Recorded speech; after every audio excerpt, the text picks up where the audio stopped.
I'm Lisa Steele. I'm a fifth-generation chicken keeper, author, and master gardener. My grandparents were honest-to-goodness New England chicken farmers.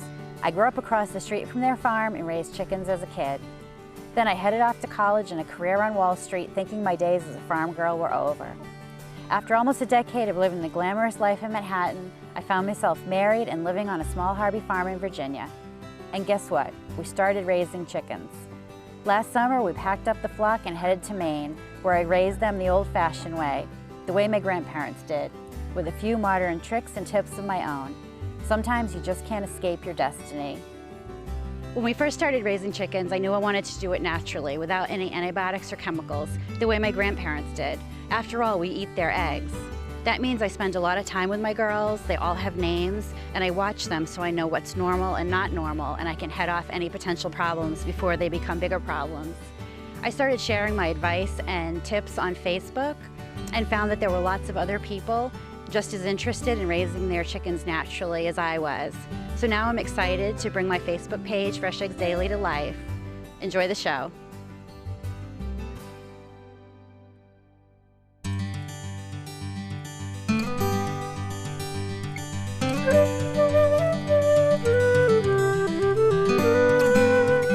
It's spring in Maine. Sometimes it seems like spring will never come because our winters are so cold and snowy and long. But when spring comes, it comes really fast. Everything turns green. The days are super long.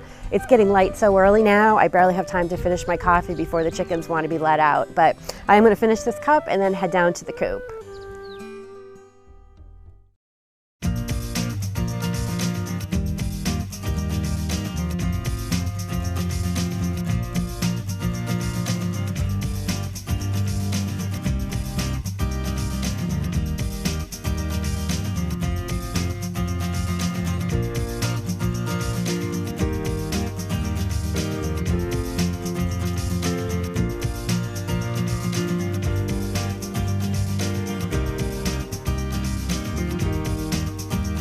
Hey everybody, come on.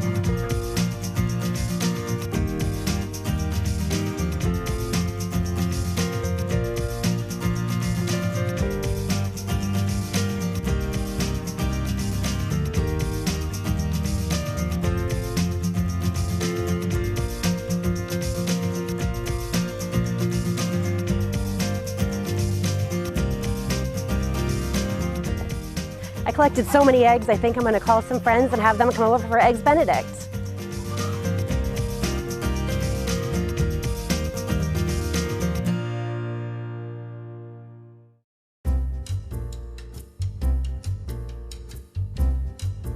Since we collected all these beautiful eggs this morning, I thought I'd make something special with them.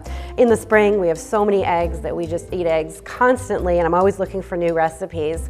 Before we had chickens, anytime we would go out for brunch, I would always order Eggs Benedict because it's my favorite way to eat eggs. And then once we got our chickens and I learned how to make it and realized how easy it was, I like to make it for special brunches. So Eggs Benedict, for those of you who don't know, is basically a poached egg on a toasted English muffin with hollandaise sauce on top. So hollandaise, I think, is probably the thing that scares people the most because it is one of the more difficult techniques in home cooking, but it really isn't hard. I think the hardest thing about this recipe is getting the timing done right. So once you get the timing, you probably will have to practice a few times, but that's okay because it just means that you're making Eggs Benedict more. And if you screw up the timing, it's still going to taste great. It just might not all come together the way it should. I've called a friend and she's going to come over and have some Eggs Benedict with me, and I'm going to show you all how easy it is to make it. Even though it seems like a really fancy recipe to make, the ingredients are super simple and there's not many of them, so you likely already have them in your kitchen. All you need is some English muffins, some water, fresh lemons, butter, eggs of course, and then salt and pepper for seasoning, and that's it. So anyway, to get started, I pop English muffins in the toaster. So now we're going to poach the eggs in a large saucepan with fairly high sides. Fill that with water and get the water just to a gentle simmer so you just have bubbles breaking on the surface. Then you want to break 4 eggs into the water, and while you do that, you want to swirl the water with a wooden spoon to kind of do like a whirlpool, and the eggs will start swirling around and the whites will swirl around the yolk and make for a more tighter, compact egg. So once you've got them swirled and they start to firm up a little bit, you want to turn off the heat and cover the pan and let them sit for 5 minutes. Now it's time to start on the sauce. You're going to cook the sauce over a double boiler, which cooks it slowly without burning it. So you take a pot, fill it partway with water, and then put a glass bowl over the pot. Into the bowl, you want to break your 4 eggs and whisk them up a little bit to combine them. Then add 2 tablespoons of water and the juice of a lemon. And then whisk that really well and keep whisking till it just barely starts to cook and the eggs are heated. At that point, you're going to start adding your butter. You want a stick of cold butter and cut it into roughly tablespoon size pats, and then add those one at a time, slowly whisking in between until each pat is melted before you add the next one. By the time you're done with that whole stick of butter, your sauce should be nice and thickened. You can let it cook for another minute or 2 if it's not quite sort of like a custard consistency. And then you want to season it to taste with salt and white pepper. I like to use the white pepper instead of the black because you've got a light colored sauce, so you don't get black flakes in it if you use the white pepper. So now that we have all the components ready, we're ready to plate them.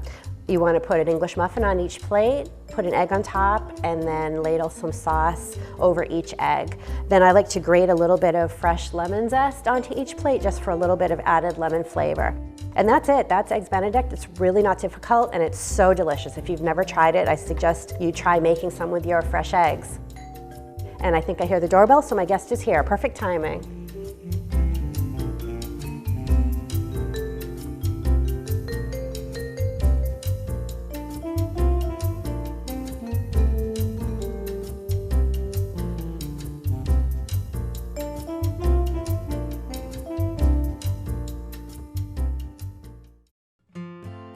Your girls deserve the best. When feeding your chickens Blue Seal Home Fresh poultry products, you will be giving them the balanced nutrition they need for their everyday health.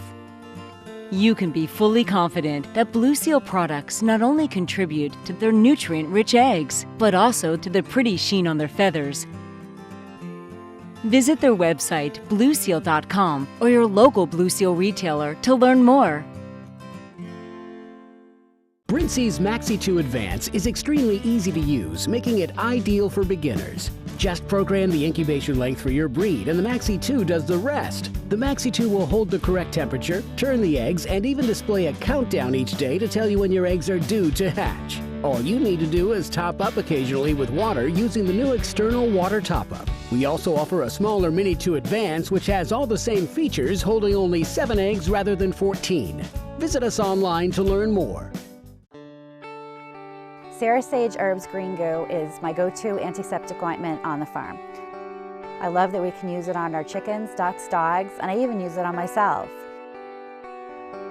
Formulated with lavender, rosemary, and other herbs, Green Goo can be used on minor cuts, scratches, and scrapes, as well as frostbite or more serious injuries. No chicken keeper's first aid kit should be without Green Goo. For more information, visit greengoohelps.com.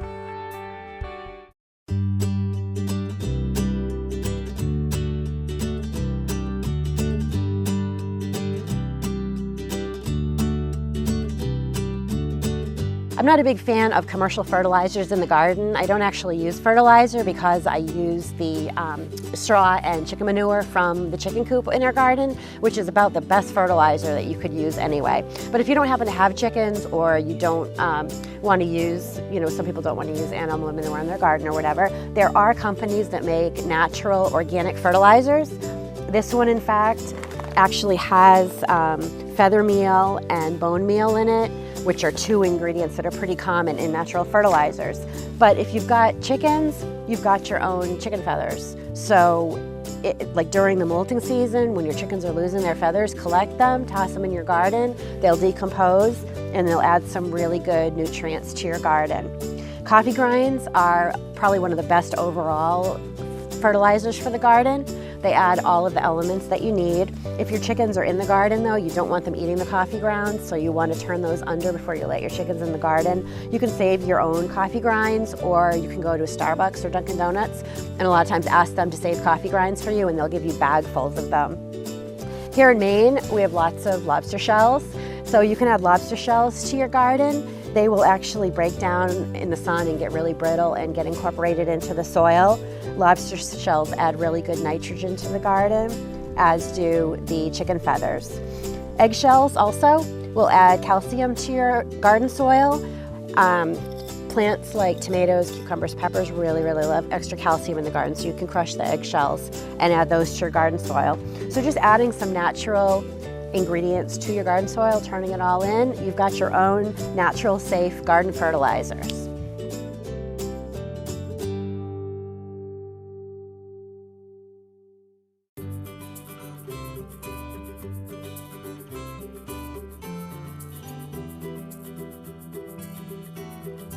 Springtime also means it's time to start a garden. I like to start seeds in the house because we do have a shorter growing season here in Maine, and I also buy seedlings, just kind of cheating a little bit and getting a head start.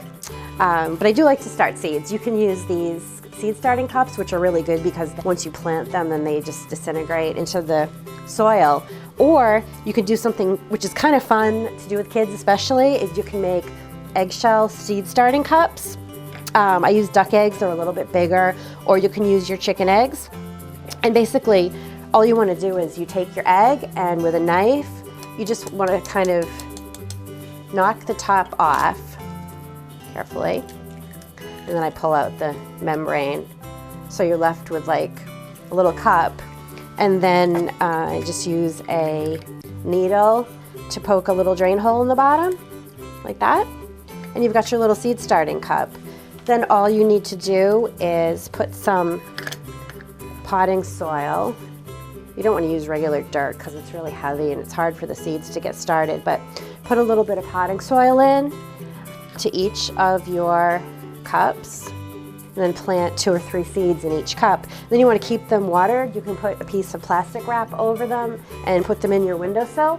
And then once they start to sprout, you can take the plastic wrap off. You want to keep the soil moist, and then once you've got, I don't know, once your plant's probably about this big with its first leaves, then you can transplant them right outside, right in the eggshell. All you want to do is just crush the shell a little bit with your fingers when you plant the seeds so the roots can get out.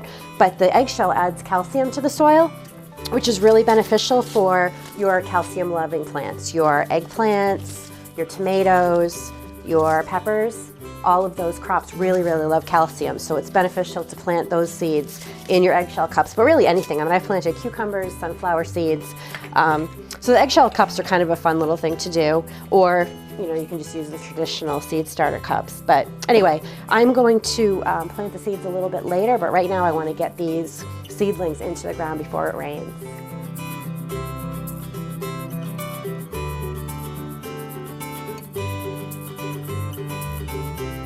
Here in Maine, we get started planting a little bit later than the rest of the country because it still gets cold later into the spring.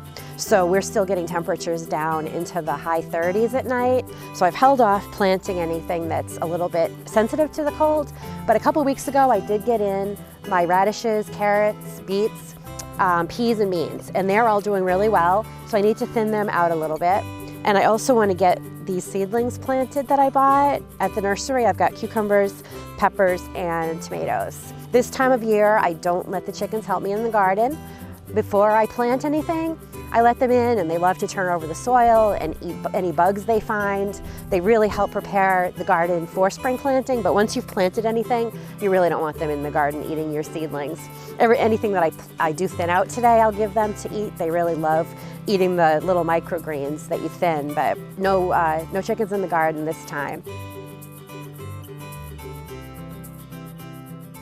Organic is more than a label on a product. Organic builds life. With Kellogg Garden products, you will help become part of building organic life around you. Kellogg Garden organic soils and fertilizers are a simple and affordable way to garden, a way to put life back in your soil, a way to reduce chemicals entering our waterways, and a way to show your community the importance of a healthy lifestyle. That's why it's our commitment to make sure every soil and fertilizer complies 100% with the USDA's National Organic Program standards. Start building life in your soil today. Yoga pants are made to take on the mat. But Noga pants are made to take on more.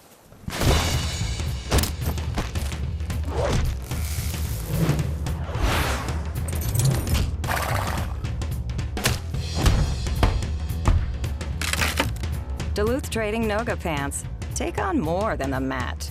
Only at Duluth stores and DuluthTrading.com. You can raise your own rainbow of beautiful egg-laying hens right on your own homestead. Meyer Hatchery has everything you need. From chicks to waterfowl, Meyer Hatchery is America's premier source for poultry needs. We offer simple shipping rates, a wellness guarantee, and ID services for some breeds. We also carry a wide range of non-GMO and organic feeds for all types of poultry, as well as natural treats, supplements, medical supplies, and so much more. Visit Meyer Hatchery online or call today. So now that it's spring, the chickens are spending a lot more time outside of the run, roaming around the yard. They're eating ticks and mosquito larvae and all kinds of bug larvae. It's amazing how few ticks we see on our dogs compared to before we had chickens. So I like to let the chickens out in the yard as much as possible. They love it. They take their dust baths, and it gives the run a chance to kind of dry out. So when we built our run and got our coop situated, we put it in the full sun because in Maine, the biggest problem is the cold of the winter. So we wanted full sun in the winter to keep things warmer, but it really helps with drying the run out and keeping it from not getting muddy. I have the top covered, but it's not a solid cover. It's really important to let the sunlight in to your run to kill any kind of bacteria and pathogens and stuff in there too. It helps out a lot to dry the run out also. We have a season which is called mud season here, and it really is mud season and everything gets super muddy. So the sunlight coming in the run really does dry things out well, along with the straw that I spread on it. So I did go around and I made sure that there were no holes in the fencing or anything that was rotted or needed to be fixed in the run. And other than that, I'm just going to do some landscaping. I'm going to plant some more rose bushes. I have some lilacs and some evergreens. Put geraniums in the window box, and I do have the chickens' herb garden started. So through the rest of the spring and summer, I'll just be doing a little bit more landscaping just to kind of provide a little more sunblock, wind block, and make the run look a little bit prettier.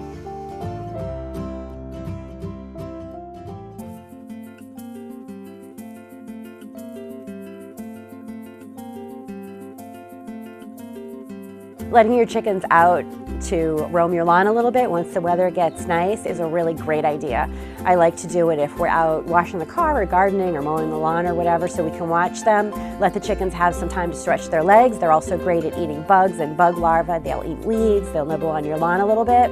But since they are eating the grass and the weeds and flowers and things, you don't want to be using any chemicals on your lawn or your landscaping. So any fertilizers, pesticides, herbicides, just be really careful about what you're applying to your lawn. There are companies out there that make organic, safe fertilizers and weed control products, but instead, we just kind of let our lawn go. I mean, it's really nice to leave the clover and the dandelions. The bunnies and the bees and the other pollinators really appreciate those flowers because they come out really early in the season. So it gives them some nectar and some things before some of the other flowers have bloomed. So consider kind of cutting back on all the chemical applications to your lawn and gardens. Let the chickens do what they can to eat the bugs and weeds, and then just kind of let everything else go and let it be natural.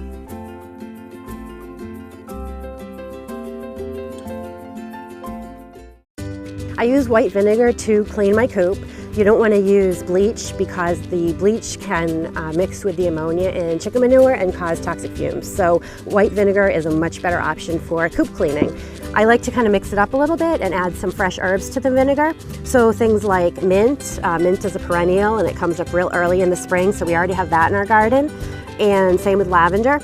Lavender, even here in Maine, it's already looking really good. So I have both of these, and I just put some fresh sprigs into a mason jar and then fill it with white vinegar, shake it up, and I let it sit for about 2 weeks or so, and you'll end up with something that looks like this. So it not only looks pretty, it smells really, really good, and I use it to clean the coop. You can dilute it in water and use a scrub brush to scrub the roosts and floor, or you can use it full strength and just spray the roosts and the walls and the nesting boxes. It has the added benefit of keeping bugs out of the coop. Bugs aren't really too fond of herbal scents like the mint and the lavender. So really you can use any herbs you want, but in the spring, the mint and lavender is what I like to use for my Coop Refresh spray.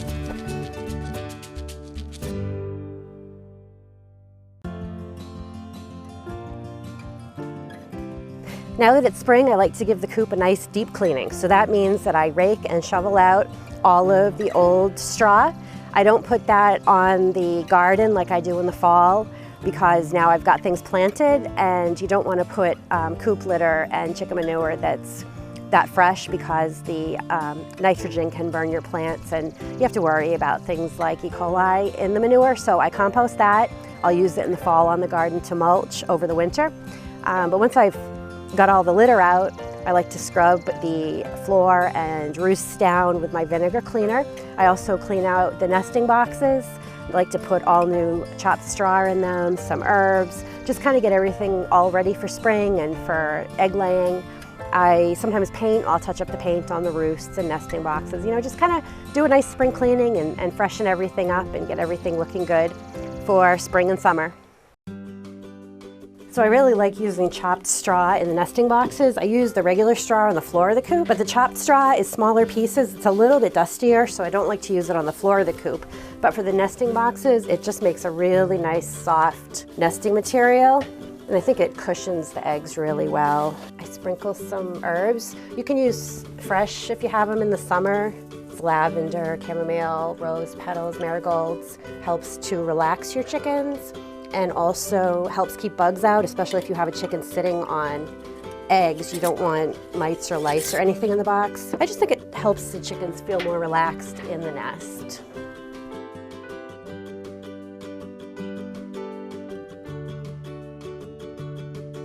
With the longer days of spring, we're collecting tons of chicken eggs and also duck eggs. We've raised ducks as long as we've raised chickens. The ducks lay their eggs before the sun comes up in the corners of the coop on the floor in the straw, which is kind of neat. So when I open up the coop in the morning, I check the floor first for duck eggs. Duck eggs are about 30% larger than chicken eggs, and our ducks actually are better layers than the chickens are. Duck eggs have more fat and more cholesterol in them, but they're also more nutritious than chicken eggs. They're a little bit richer. Duck eggs are great for baking. They make your baked goods rise better, but we also fry them, scramble, and we eat them the same way we ate chicken eggs. Our ducks are better layers. They actually do lay pretty much through the winter, but production definitely ramps up once the days get longer in the spring, just like it does for the chicken eggs.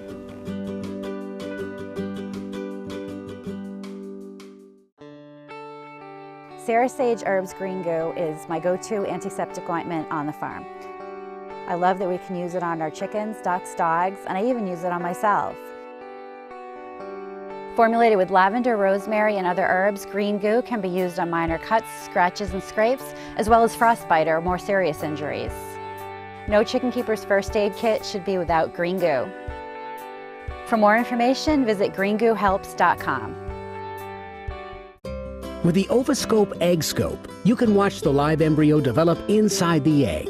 The Ovascope completely blocks out ambient light, so you don't need to darken the room, while slightly magnifying the image of the egg for improved visibility. The Ovascope is battery powered and uses a high-efficiency LED, so no bulbs to replace and no issues with overheating the eggs during inspection. It can even be hooked up to a webcam, making it ideal for demonstrations or classroom use. Visit us online to learn more. Your girls deserve the best. When feeding your chickens Blue Seal Home Fresh poultry products, you will be giving them the balanced nutrition they need for their everyday health.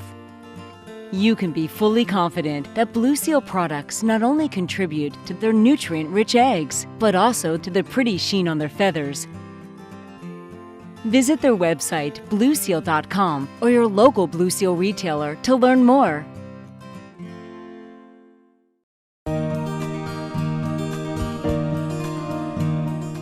I've been outside all day gardening and doing stuff, and I just noticed that somebody's missing, so hopefully Bonnie is in the coop laying an egg.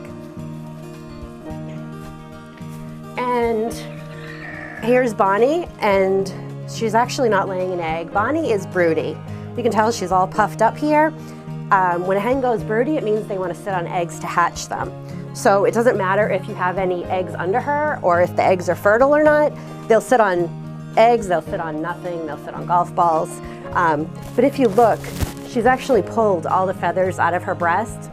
That's a really good sign that a hen is broody. Also, she kind of fans out her wings like that to cover eggs. So Bonnie Bonnie's definitely showing all signs of being broody. Normally, what you can do to break them is just take them out of the nest a bunch of times, collect the eggs really fast so they don't have anything to sit on, you know, put them far away from the coop, give them some treats so they realize it's more fun to just be a chicken instead of sitting on a nest. We're not hatching chicks this year, so I don't want her to be broody. Broodiness also can be contagious. This little one, you can see how she's puffing up and screeching. She's not sitting on anything, but same thing. You can see she's pulled all her feathers out. So we've got 2 here, 2 broody hens. So I'm gonna take Bonnie out of the coop and put her far, far away, and hopefully that'll help. So, yep, here's Broody Bonnie. If you do want to hatch chicks, having a broody hen is wonderful. It usually happens in the spring. There are some breeds that are more prone to being broody: silkies, buffs, cochins. Bonnie is a blue Easter egger, so not terribly prone to it, but clearly she's thinking she wants to sit on eggs. But you know, the chicken will keep the eggs warm for the 3 weeks, and she'll show the babies, you know, how to eat and drink. You don't have to worry about the brooder in the house with the heat lamp and everything. So if you do want to hatch chicks, then you definitely want a broody hen. You know, ways to encourage them are to leave eggs underneath them, maybe even put up some curtains. I like to put herbs in the nesting boxes, just kind of make it very comfortable for them. I usually let them be for a couple days, make sure that they're really serious about it. If you put eggs in the nest, they'll kind of tuck them underneath them and coo. That's a really good sign that they're gonna sit. So once you know that they're committed, you can stick some fertile hatching eggs under them. If you don't want to hatch chicks, a broody is just a pain in the neck. They stop laying. It can be contagious, so then everybody's broody. All of a sudden you have like 5 chickens sitting on nests. It leads to fighting and broken eggs. They hog the nesting boxes. So at a time when you want everybody to be laying eggs, instead everybody is sitting on eggs. So anyway, you know, it's either a godsend or a huge pain in the neck to have a broody hen, but taking them off the nest over and over and over again usually will break them, and collecting the eggs as quick as you can. So I'm gonna put Bonnie down and let her go and get something to eat.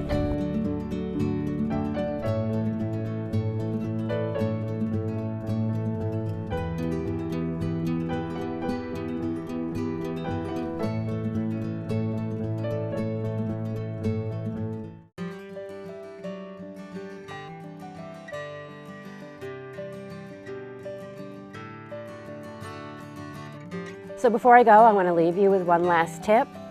You might notice in the supermarket when you buy a carton of eggs, they're in the carton with the pointy end down.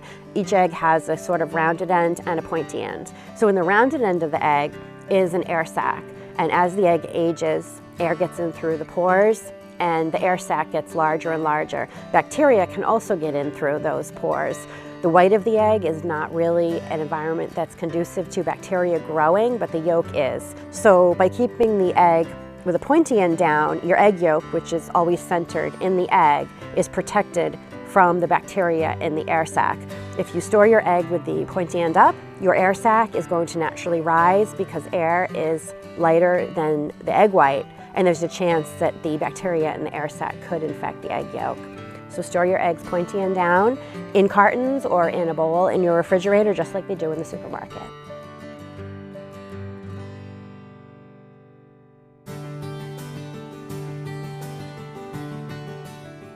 Thanks for watching. I hope you enjoyed the show and taking a peek at spring in Maine. For more Fresh Eggs Daily, follow me on Facebook, Instagram, or Twitter.